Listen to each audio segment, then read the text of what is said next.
If y'all take a look over that way, I got a sick calf over that way. I gave her a shot of Nuflor this morning. A shot of fluorophenical.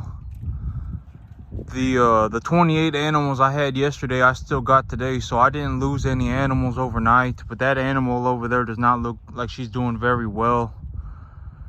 Oh, the rest of these animals, I took a good look at them.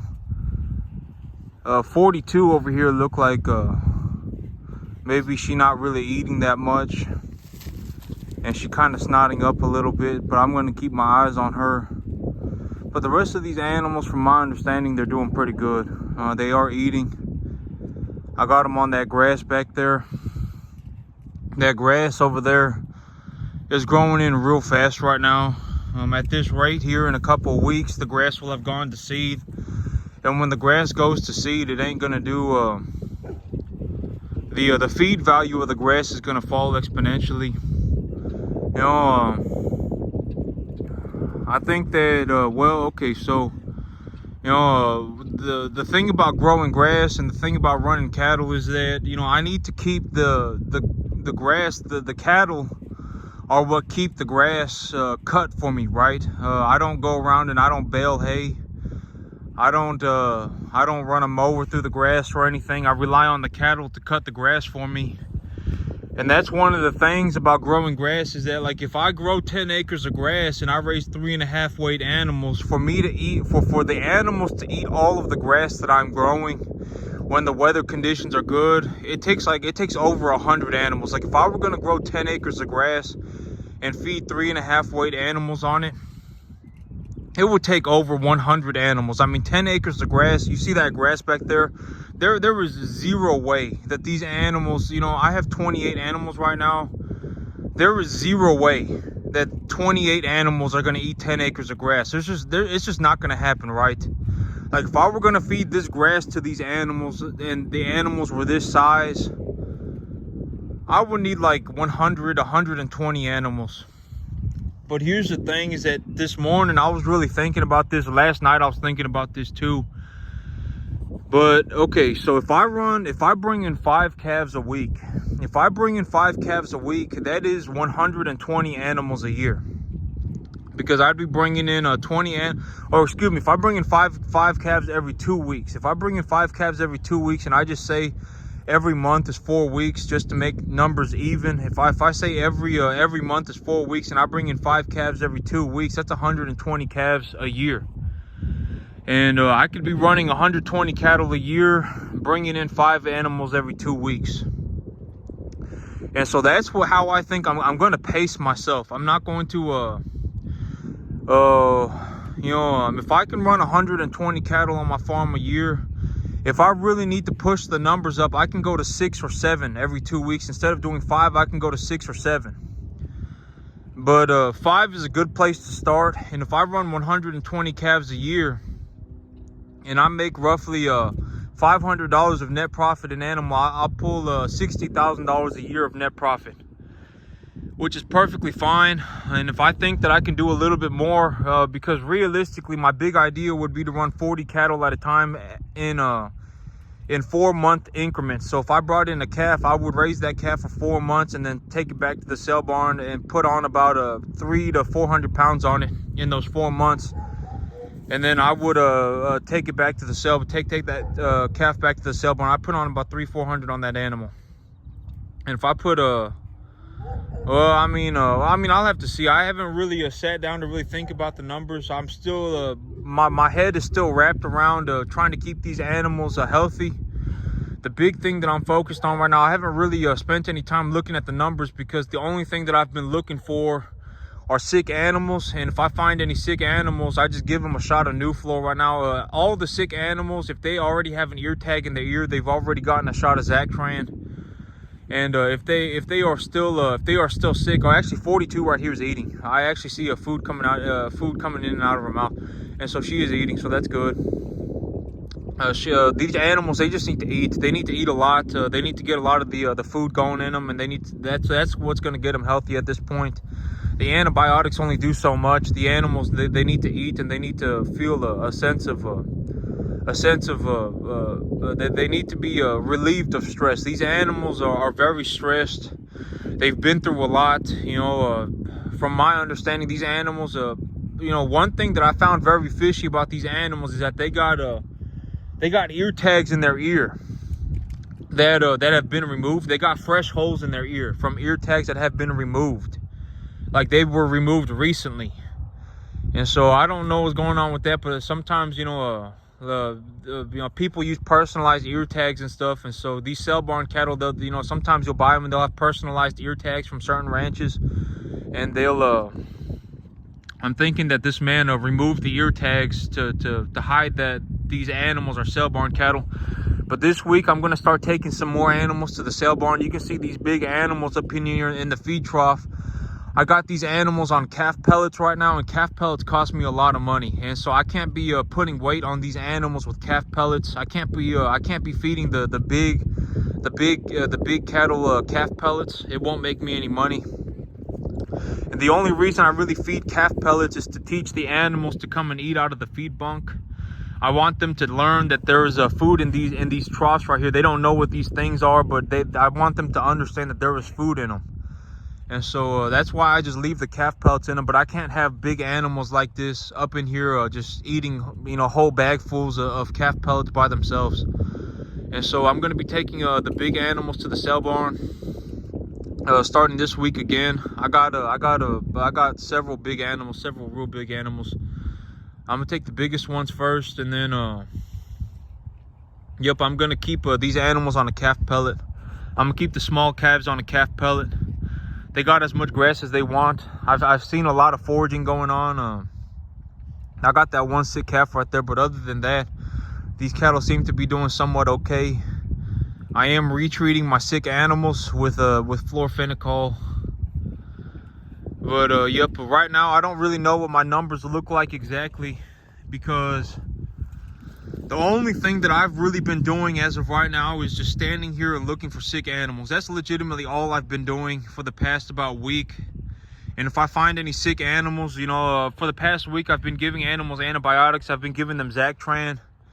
And then for about the past 3 or 4 days, I've just been standing out here looking for sick animals. And if I have any sick animals, I've gotten about 4 or 5 animals retreated with fluorophenical. And so right now, that's the big plan right now, is that I'm just standing around looking for sick animals. And if I find out that they're sick, I just I give them medication. That's the only thing that I've really been doing over the past week. I haven't really taken a good hard look at the numbers or anything like that. I anticipate that it's going to take me about 2 more weeks to get these animals real happy. It's going to take me about 2 more weeks to get these animals real happy and healthy and get them going 100%. My big animals, my big animals are swelling up real fast right now. They are putting on a lot of heft and they look real good. And that largely has to do with the grass. They got a little bit of a diarrhea on their rear end, but that's probably happening because the grass is real wet right now. The grass has a lot of moisture in it. And so the cattle, they're having a little bit of diarrhea because they're eating a whole bunch of wet grass, but they are putting on a lot of weight. They are putting on a lot of weight, and they look real good. And so, I'm going to take them to the market. I'm going to start taking them to the market again this week. And once I get them to the market, and here in about 2 weeks, I should have everything about stabilized. And once I have everything stabilized, I will, at that point, I will consider looking at the numbers more thoroughly. But I need to make sure that my animals are healthy, and I need to make sure that they're all good to go. And once that has happened, I'll figure it out from there. I'll take a look at the other things from there. But my big plan right now is like, okay, so the reason I'm saying 5 animals every 2 weeks is 120 animals a year. Me personally, from what I have learned through this experience, there are a lot of things that I learned. I know that this is kind of a tragedy and this is kind of a horrible thing that's happened, but here's the reality of my situation, is that the money that I lost was the money that I had made. I had made about $45,000 over the past 6 months running these cattle. I had made about, I would say it was probably a net profit of about $40,000 to $45,000. I haven't really thought about the numbers at all recently, but I netted a profit of about $40,000 to $45,000 over the last 6 months. I'm only about halfway through the year, You know, I filed taxes like 6 months ago, so I still got another 6 months to go before I file taxes. So over the last 6 months, I made about $45,000 of net profit, and I actually ended up losing about $35,000. But the $35,000 that I lost, about 40,000, I probably lost about $40,000. But the $40,000 that I lost was from the $45,000 that I had made in the last 6 months running these cattle. You know, these cattle put a lot of money in my pocket. And I was kind of in this situation where I had made a lot of money on these cattle, and I was real happy about that, and I got real excited about that. And then I made a mistake by trusting someone that I should not have trusted. You know, I should have done my due diligence on these cattle, and I should have asked the man to show me a picture of his mama cows, and I should have asked for a lot of different things. You know, I ended up buying a whole bunch of sale barn cattle that had been put on a lot for about a week, and that they hadn't been given any antibiotics. They hadn't been preconditioned at all. You know, this man sold me a whole bunch of sale barn cattle that he you know, this man, there were a lot of things that I'm responsible for, but the man that I bought these cattle from, I mean, you know, he sent me a whole bunch of sick cattle, and this was the result. And I mean, I've been working on these cattle as hard as I can for the past week. I've been working on getting everybody a shot of Zactran, and I've been retreating all the animals with a shot of florfenicol, but it's still a disaster. I mean, this man sold me a whole bunch of sick animals. But here in about 2 weeks, these animals will be situated, and once the animals are situated, you know, the money that I lost was the money that I had made. So I'm not really in like a big hole, right? Like I'm not like I'm not like at risk of losing my farm. You know, when I watch some people and they talk about their disaster story, and it's like, oh man, you know, I had this horrible disaster and I lost my farm and I lost my house and I lost my car. I'm like, I don't know how they managed to do that. But I mean, I would think that they managed to do that because they didn't have a plan and they didn't think about what they were doing to an extreme extent. And that was one thing, you know, I know I did things wrong this time around, but I also did things right. And one of the things that I did very right was that I really took a good hard look at the money. You know, I budgeted very carefully. About 80% of the money that I had lost on these cattle was the money that I had made. Is cash money that I had made. And so the you know, the 20%, when these cattle grow, you know, as these cattle put on weight, I will make money on the weight that they put on, right? And so the 20% that I lost, I can make by raising these animals. And these animals, if I'm only going to raise 40 animals on 10 acres, like if my plan is to only raise 43, like if I bring them in at 3.5 and I sell them at 7.5, if my plan is to only raise 40 at a time, you know, a majority of what these animals eat, I can feed them on grass. I can feed a majority of their diet on grass. 40 animals at 3.5 weight, they're not going to eat 10 acres of grass. Not even close. I mean, you know, 10 acres of grass is a lot of grass. It is an astronomical amount of grass. I mean, 40, if I bring in 3.5 weight animals, if they're 350 pounds, and I put them on grass, I mean, they're not. I mean, if I put 40 animals on 10 acres, there is zero chance that they're going to eat it. I mean, there is zero chance that they're going to eat all this grass, as long as the weather conditions are somewhat good for growing grass. And so, you know, if my big plan is to only raise 40 animals at a time, a majority of what I feed them can be straight grass, and grass is very cheap. I grow it myself. I take the soil data myself. I plant it myself. I put the fertilizer, you know, I take the mineral concentration data on the field myself. You know, I don't really need to, you know, it's not like, you know, okay, so, you know, like what sometimes, you know, well, you know, growing the grass, I'm not saying that it's all me. Like, I'm not like, oh my God, you know, like I'm growing, look at this grass that I'm growing, oh my God, it's all me. You know, like there are people who you know, there are, you know, very smart people out there who create these cultivars of grass that I plant, and who create the fertilizer that I put on the field. But the thing that I do as a farmer, you know, like I always say, I'm not the smartest person. I'm not even close to being the smartest person. And, you know, usually when I sound smart, it's only because I'm talking about the things that I know. You know, like I'm not sitting here talking about math, right? Because if I sat here and imagine this, right?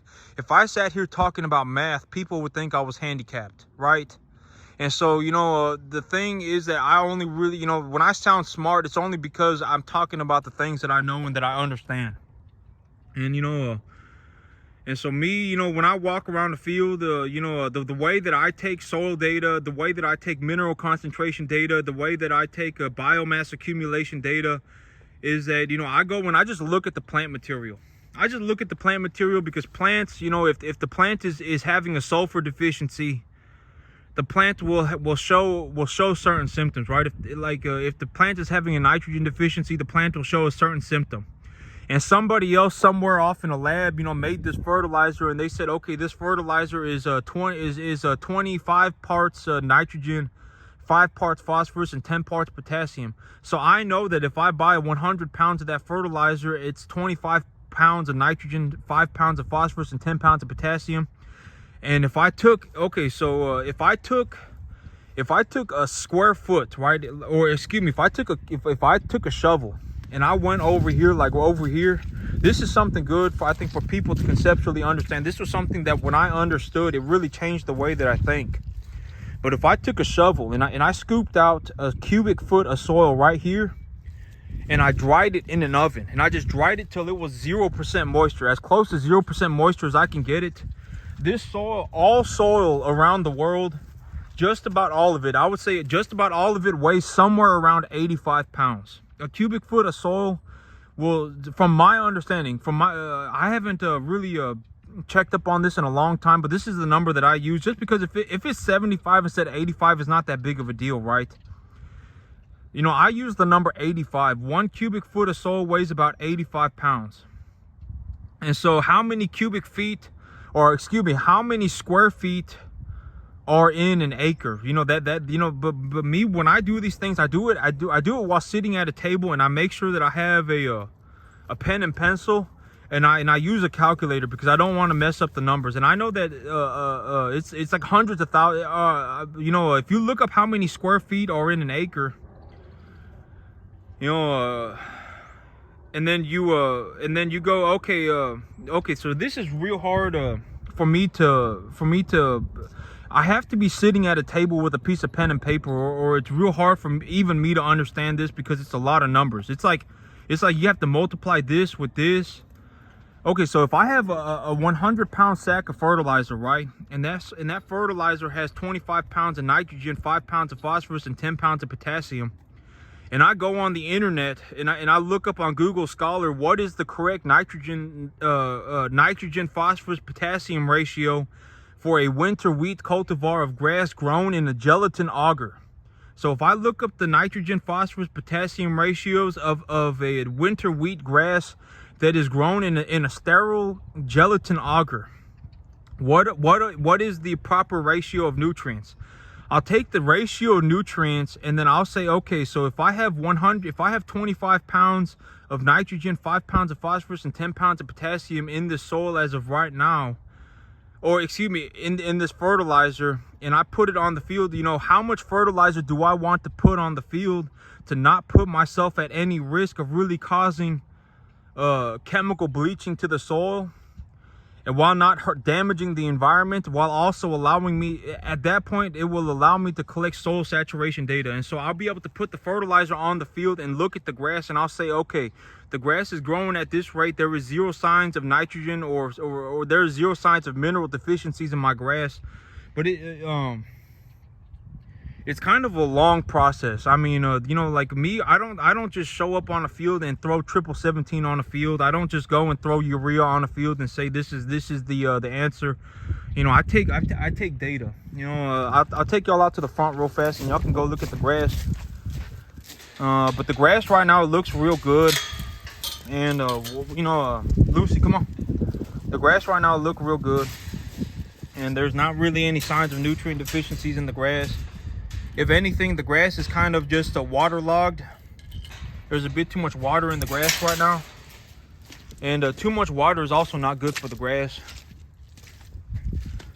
The grass, it look real good right now.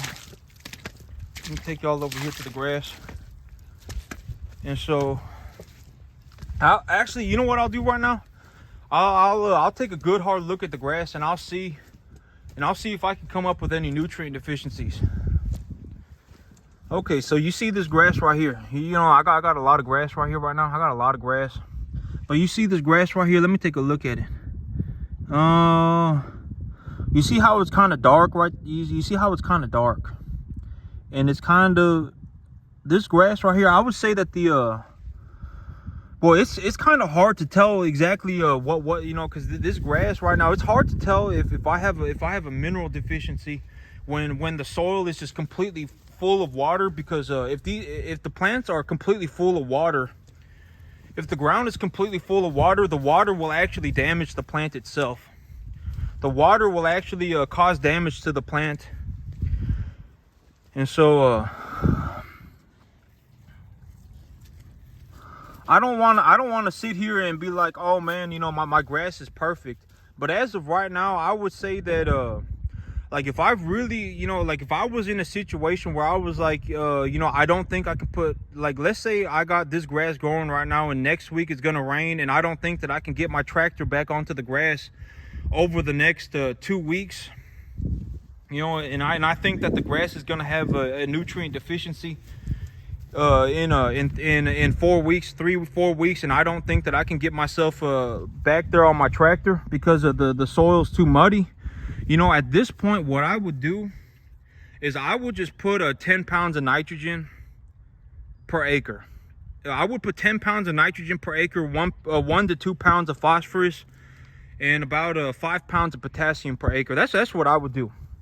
You know, because right now I don't really see it's you know, I don't really want to say like my grass is growing in perfectly, and I don't want to say that, but depending on what the grass is going to be utilized for, like if I was going to cut grass to grow hay, or if I was going to grow grass to grow hay, or if I was going to grow grass to feed cattle, it's different, right? Because if I was going to grow grass to grow hay, I can push the fertilizer concentrations up higher. But if I was going to grow the grass to feed cattle, I can't push the fertilizer concentration up too high, or the cattle can have a lot of digestive problems on it. The grass can be too good for the cattle. And so, but when I look at this grass, like, you know, here if you know, because if it's going to rain next week, and I think that my soil is going to be too wet for me to get on the field. You know, if it's going to rain for like 2 or 3 days next week, and I think that my field is going to be too wet, you know, what I would do right now here, well, I mean, if I get a chance to do it, I'd probably just put about 10 pounds of nitrogen, 10 pounds of nitrogen, 2 pounds of phosphorus, and 5 pounds of potassium per acre. That's what I would do. And then that should keep the grass growing until about the end of the month.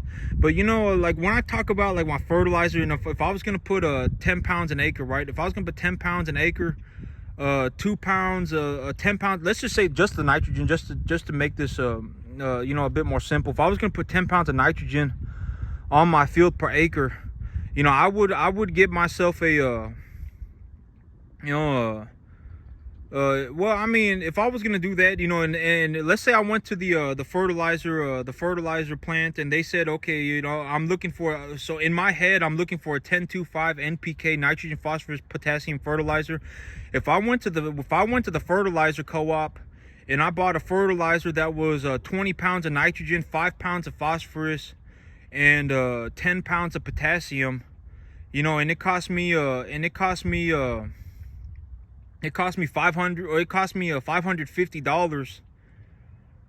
you know, and a tonnage of it cost me $550. It would only cost me $275 to fertilize my entire field. But that's what I mean by when I say the grass is so cheap to grow. The grass is extremely cheap. You know, like in this situation that that realistically, what would I do for my grass right now? Like if I were gonna continue growing my grass right now, what would I do? Okay, so like you know, I anticipate, when I look at the weather channel, it says it's gonna rain next week. And if it's gonna rain next week, and the last time that I put fertilizer on my field was 2 weeks ago, and in the past 2 weeks I got like 30 inches of rain. I got like 28 inches of rain. So the fertilizer is probably in the soil. The plants aren't showing any really signs of a nutrient deficiency, but the weather conditions are still good for growing grass. You know, at 65-70 degrees in the afternoon, the winter wheat will grow very well. And so in these conditions, if I think that it's going to rain next week, and it's going to rain for 2 or 3 days, and it's not going to let me get back on my field with a tractor until the end of the month, what I would do as soon as possible is put 10 pounds of nitrogen, 2 pounds of phosphorus, and 5 pounds of potassium per acre on my field. And if I realistically went to the co-op tomorrow, let's say, and I bought fertilizer, I would be looking for like a 25-10. I'm pretty sure they have that. They have a 25-10. And if I bought 1 tonnage of 25-10, I would only need to put 100 pounds, or excuse me, I would only need to put 50 pounds an acre, because 100 pounds of that fertilizer would have 10 pounds of nitrogen, roughly 2 pounds of phosphorus, and roughly 5 pounds and 5 pounds of potassium in the fertilizer. And so if I only put 50 pounds an acre and I had 10 acres, that would be 500 pounds. That cost me about $150. That cost me about 125 bucks. You know, if I were going to refertilize all 10 acres of grass right now just to put enough fertilizer on it to keep it growing for the end until the end of the month and have it look like this, you can see the grass is very, very good. You know, the grass that I'm growing here is very, very good. And it's unfortunate that I have all this grass and I don't have any cattle to eat it right now. But the grass that I'm growing here is very, very, very good. And this is what I'm talking about when I say grass is so cheap. You know, like if I were going to fertilize this field, this whole field, if I were going to fertilize all of it for until the end of the month, it would cost me like 125 bucks. And if I wanted to fertilize it again, it cost me like 250 bucks, 275 bucks, something like that. You know, but you know, grass is very, very, very cheap. If I grow the grass myself, it is extremely cheap, and the grass grows very fast. And the cattle put on a lot of weight eating it, and so you know, it's just unfortunate right now that I planted all this grass and I had this happen to my cattle. It's very unfortunate, but I'm just gonna have to figure it out. Even if I have to replant all of this grass, it only cost me like 350 bucks. Like for the seed, it only cost me like $350, but I'll have to figure it out. But when the weather's not good, the grass doesn't grow. And so that's also something that needs to be accounted for, is that when the weather's not good, like if it gets too hot or if it gets too cold, the grass will stop growing. And so gotta have a plan for that too, because it happens every year. I mean, it happens all the time. The grass will stop growing when the weather turns on me. Or when the weather changes a good bit, the grass will stop growing. But you know, like right now, if I was gonna say realistically, you know, what's it gonna cost me to run my you know, I only have 28 cattle right now, and if I were gonna run this business only running 28 cattle, you know, it cost me like $250 a month. You know, and if I feed them grain, that's where things start getting expensive. But if I just fed them straight grass, it cost, you know, a business for running 28 cattle, it only cost me $280 a month. But the hard part about running cattle is not the money. The hard part is about having the experience to grow grass, and the hard part is the know-how. That's the hard part. You know, but I got a lot of grass up here. I got a lot of grass. I mean, my whole yard looks like this, but I don't have any animals here to eat it, and so. A lot of, you know, the money's not the hard part. You know, the $280 that I need to grow the grass for the cattle, I don't even consider it. Like I don't even when I'm like sitting there and thinking about what I need to do, I don't even consider the like, oh my god, I need to purchase fertilizer. Like I don't even think about it, because if you know, the $280 a month, it's not like real relevant. You know, there are other things for me to think about than be like, oh my god, the money. Oh my god, where am I going to get the $280? You know, like that's not. I would rather think about, you know, how are my cattle doing? You know, what is my business plan? I'm not going to sit here and go, oh my god, the money, and then be like, oh well, it's 280 bucks. You know, it's 280 bucks, right? And so. Yeah, I mean, grass is very, very, very cheap to grow. It is the highest quality, lowest cost feed resource that I can ever put these cattle on. I mean, it's very, very, very cheap. You know, but yep, that's it for me today, YouTube. Y'all have a good one.